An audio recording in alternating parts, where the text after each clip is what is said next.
جدید نفسیات کا بابا آدم مانا جاتا ہے فرائڈ، اور فرائڈ کے نزدیک انسان کے محرکات عمل میں سب سے زیادہ طاقتور، سب سے زیادہ پوٹنٹ سیکس ہے، اصل محرک انسان میں۔ یہاں تک کہتا ہے ایڈیپس کمپلیکس، باپ اگر محبت بھری نگاہ سے بیٹی کو دیکھ رہا ہے تو یہ بھی سیکس ہے، اور ماں اگر بیٹے سے محبت کر رہی ہے تو یہ بھی سیکس ہے۔ انا للہ و انا الیہ راجعون۔ ان کمبختوں کا اصل یہ معاملہ ہے کہ ایک شے پر نگاہ جم گئی تو سب کچھ اسی کے گرد گھما دیا۔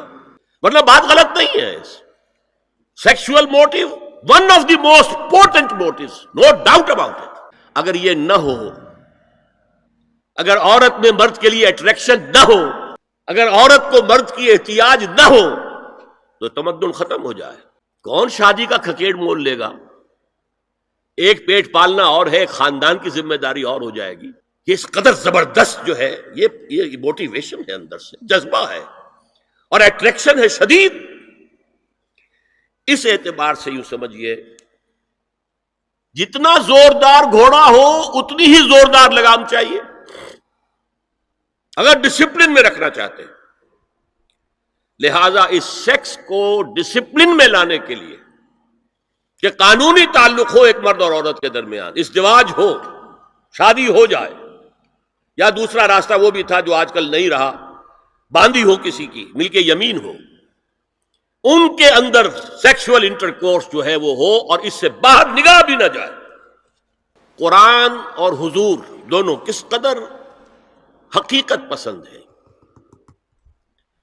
سورہ آل عمران میں فرمایا زُيِّنَ لِلنَّاسِ حُبُّ الشَّهَوَاتِ مِنَ النِّسَاءِ وَالْبَنِينَ وَالْقَنَاطِيرِ الْمُقَنطَرَةِ مِنَ الذَّهَبِ وَالْفِضَّةِ وَالْخَيْلِ الْمُسَوَّمَةِ وَالْأَنْعَامِ وَالْحَرْثِ۔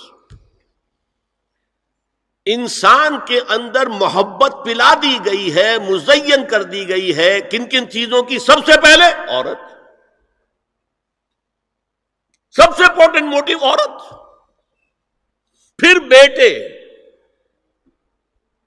پھر ڈھیروں مال، سونا چاندی، آلہ گھوڑے نشان زدہ، اور مال مویشی اور کھیتی، لیکن سب سے پہلے عورت۔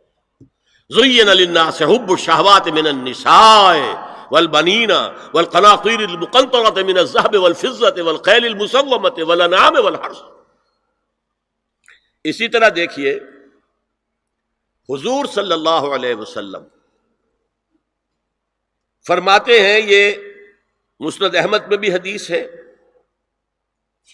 اور حاکم اور بیہقی نے بھی، عن انس ابن مالک رضی اللہ تعالی عنہ قال قال رسول اللہ صلی اللہ علیہ وسلم حبب الی النساء والطیب وجعلت قرۃ عینی فی الصلاۃ۔ اس تمہاری دنیا میں سے مجھے تین چیزیں محبوب کر دی گئی۔ حببا الیہ، نمبر ایک نساء۔ کوئی جھجک کی ہے اپنے بیان کرنے میں؟ ہم شاید یہ جملہ کہتے ہوئے جھجکیں گے، اللہ کا رسول نہیں۔ حقیقت ہے، اس کا اعتراف کرو۔ بہت مضبوط موٹیو ہے، اس میں کوئی شک نہیں، کوئی شک نہیں، کوئی شک نہیں۔ حبب الی النساء والطیب، خوشبو، وجعلت قرۃ عینی فی الصلاۃ، اور میرے آنکھوں کی ٹھنڈک نماز میں ہے۔ اسی طرح خود قرآن میں سورہ احزاب میں جب حضور سے کہا گیا کہ اب بس جتنی شادیاں ہو چکی تھیں آپ نے کر لی ہیں، اب آئندہ نہ کیجیے، وہاں بھی صاف الفاظ آئے ہیں، اللہ کو بھی واللہ لا یستحیی من الحق، اللہ کو حق بات کہنے میں کوئی حیا یا کوئی جھجک نہیں ہے۔ وَلَوْ أَعْجَبَكَ حُسْنُهُنَّ، اے نبی چاہے عورتوں کا حسن جو ہے وہ آپ کو بھلا لگے، لیکن اب آئندہ شادی نہیں۔ یہ میں تائید کر رہا ہوں فرائڈ کی، اس گدھے نے جو آگے تک پہنچا دیا ہے معاملہ وہ ہے غلط۔ بنیادی بات صحیح ہے، قرآن مجید کے مطابق ہے کہ سیکس موٹیو بہت سخت ہے، بہت زوردار ہے۔ حضور کی حدیث ہے ان اللہ کتب علی ابن آدم حظہ من الزنا ادرک ذلک لا محال، اللہ تعالیٰ نے ہر انسان کا زنا میں ایک حصہ لکھ دیا ہے جو اس کو پہنچ کر رہے گا۔ فزنا العین النظر، آنکھوں کا زنا ہے نامحرم عورت کو دیکھنا، یہ بھی زنا ہے۔ اگر زنا کو روکنا ہے تو یہاں پر بھی قدغن لگے گی۔ ایک جگہ آیا ہے حدیث میں النظر سہم، یہ تیر ہے، یہ نظر جو ہے نگاہوں کے تیر، یہ تو آپ شاعری کے اندر بھی اور گانوں کے اندر بھی نگاہوں کے تیر سنتے ہیں کہ نہیں سنتے؟ النظر سہم، یہ تیر ہے۔ وزن اللسان النطق یا منطق، زبان کا زنا ہے کسی عورت سے گفتگو کر کے چٹخارے لینا۔ عورت کی آواز میں بھی ایک لوچ ہے، حسن ہے، اللہ تعالیٰ نے اسے سراپا ایسا بنایا ہے کہ مرد کے لیے اس کی ہر شے کے اندر اٹریکشن ہے، اس کی آواز میں اٹریکشن ہے۔ والنفس تمنا و تشتہی، اور باقی رہ گیا نفس، وہ تمنا کرتا ہے کہ اب میں اس سے آگے بھی بڑھوں اور زنا بھی کر لوں۔ والفرج یصدق ذلک کلہ او یکذب، لیکن یہ ہو بھی سکتا ہے نہیں بھی ہوتا، لیکن یہ زنا تو کر چکا نا، کان کا زنا اس نے کر لیا، آنکھ کا زنا اس نے کر لیا، زبان کا زنا اس نے کر لیا۔ تو زنا کا روک تھام، زنا کی جو ہمارے معاشرتی اہداف کے اندر بہت اہم ہے، بہت اہم ہے، بہت اہم، ورنہ معاشرہ ٹوٹ پھوٹ کا شکار ہو جائے گا۔ میاں بیوی میں اعتماد نہیں ہے، بے اعتمادی کی فضا میں اولاد جو پلے گی اس کی منفی نفسیات ہوں گی، کبھی مثبت نفسیات نہیں ہو سکتی۔ اب زنا جو ہے اس کے لیے حضور نے جو کچھ فرمایا وہ سن لیجیے۔ ادرک ذالک لا محالہ، اللہ تعالیٰ نے ہر انسان کا زنا میں ایک حصہ لکھ دیا ہے جو اس کو پہنچ کر رہے گا۔ آنکھوں کا زنا ہے نامحرم عورت کو دیکھنا، یہ بھی زنا ہے۔ اگر زنا کو روکنا ہے تو یہاں پر بھی قدغن لگے گی۔ زبان کا زنا ہے کسی عورت سے گفتگو کر کے چٹخارے لینا۔ عورت کی آواز میں بھی ایک لوچ ہے، حسن ہے، اللہ تعالیٰ نے اسے سراپا ایسا بنایا ہے کہ مرد کے لیے اس کی ہر شے کے اندر اٹریکشن ہے، اس کی آواز میں اٹریکشن ہے۔ والنفس تمنا و تشتہی، اور باقی رہ گیا نفس، وہ تمنا کرتا ہے کہ اب میں اس سے آگے بھی بڑھوں اور زنا بھی کر لوں۔ والفرج یصدق ذلک کلہ او یکذب، لیکن یہ ہو بھی سکتا ہے نہیں بھی ہوتا، لیکن یہ زنا تو کر چکا نا، کان کا زنا اس نے کر لیا، آنکھ کا زنا اس نے کر لیا، زبان کا زنا اس نے کر لیا۔ ایک تو زنا کی تعریف ملا ہے۔ سورہ بقرہ کی ان آیات کو نماز میں تلاوت کرتے ہوئے میرے دل میں خیال پیدا ہوتا ہے کہ میں ان گناہوں کی معافی مانگ رہا ہوں جو بھول کر یا چوک کر ہو گئے، لیکن جو گناہ میں نے پورے شعور سے کیے اور اب بھی کر گزرتا ہوں ان سے کن الفاظ میں معافی مانگی جائے۔ وہ معافی مانگنے کے لیے تو یہ ہے کہ رب انی ظلمت نفسی ظلما کثیرا، جیسے حضرت آدم سے خطا ہوئی تھی اور حضرت حوا اور آدم نے دعا مانگی تھی ربنا ظلمنا انفسنا وان لم تغفر لنا وترحمنا لنکونن من الخاسرین، وہ دعائیں بھی قرآن مجید میں موجود ہیں۔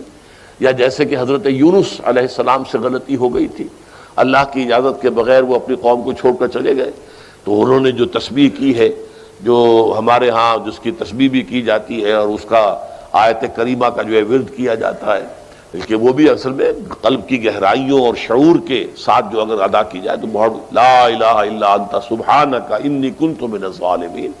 تو یہ جو ہے استغفر اللہ ربی من کل ذنب واتوب الیہ، یہ بھی ہے، تو مختلف ہے اس کے لیے کہ جو قرآن مجید میں بھی آئی ہے اور احادیث میں بھی۔ البتہ توبہ کے بارے میں چونکہ ذکر آج ہوا ہے اور آپ نے سوال بھی کیا ہے، تو یہ بات واضح ہو جانی چاہیے، توبہ کی 3 شرطیں ہیں صحیح توبہ ہونے کی، اور یہ 3 شرطیں ہیں حقوق اللہ میں جو گناہ ہوا ہے اس کے ضمن میں۔ حقوق العباد میں ہوا ہے تو 4تھی شرط اور ہے۔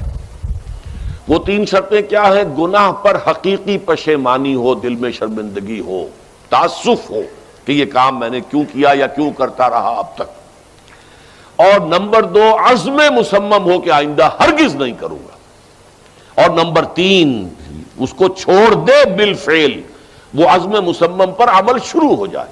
اگرچہ یہ ہو سکتا ہے کہ پھر غلطی ہو جائے، پھر ذہول ہو جائے، پھر نسیان ہو جائے، کوئی پرواہ نہیں، اس وقت جب کہ وہ توبہ کر رہا ہے نمبر 1 پشیمانی ہو حقیقی، نمبر 2 عزم مصمم ہو کہ دوبارہ ارتکاب نہیں کروں گا، نمبر 3 بالفعل اس کام کو چھوڑ دے۔ 3 کام اگر ہوں گے تب جا کر حقوق اللہ کے ضمن میں وہ توبہ صحیح ہوگی۔ فَإِنَّهُ يَتُوبُ إِلَى اللَّهِ مَتَابًا، توبہ جیسے کی جاتی ہے اس کی یہ تقاضے ہیں۔ اگر تلافی کر سکتے تلافی کیجئے، کسی کا مال ہڑپ کر لیا تھا واپس کر دیجئے، اس کے بغیر معافی نہیں ہوگی۔ اگر وہ فوت ہو چکا ہے واپسی ممکن بھی نہیں ہے تو ٹھیک ہے، اللہ تعالیٰ کے ہاں جو ہے وہ اس کا آپ کی نیکیاں اس کے حوالے کر دی جائیں گی۔ یا یہ کہ اگر زندہ ہے آپ اب نہیں بھی دے سکتے اس کا مال، یا آپ نے جا کے کہا بھائی میں نے آپ پر تہمت لگائی تھی، میں آج معافی چاہتا ہوں، خدا کے لیے مجھے معاف کر دیں۔ اور یہاں تک آتا ہے بعض صحابہ کا طرز عمل کہ ایک صاحب اپنے اسی طریقے سے ساتھی سے معافی مانگ رہے تھے، انہوں نے کوئی سرسری طور پہ اچھا جی ٹھیک ہے میں نے معاف کیا، لیکن انہوں نے محسوس کیا کہ یہ دل سے معاف نہیں کر رہے، وہ زمین پر لیٹ گئے اور اپنا گال ایک جو ہے زمین پر ٹکا کر دوسرے کا، اس پر میرا اپنا پاؤں میرے دوسرے گال پر رکھو تو مجھے یقین ہوگا کہ تم نے واقعی مجھے معاف کیا ہے۔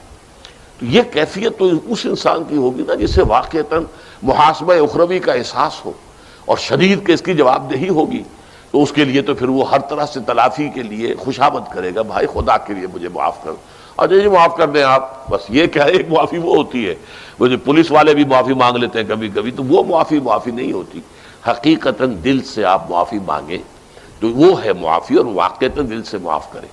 تو یہ ہے چوتھی شرط ہے کہ جو حقوق العباد کے سلسلے میں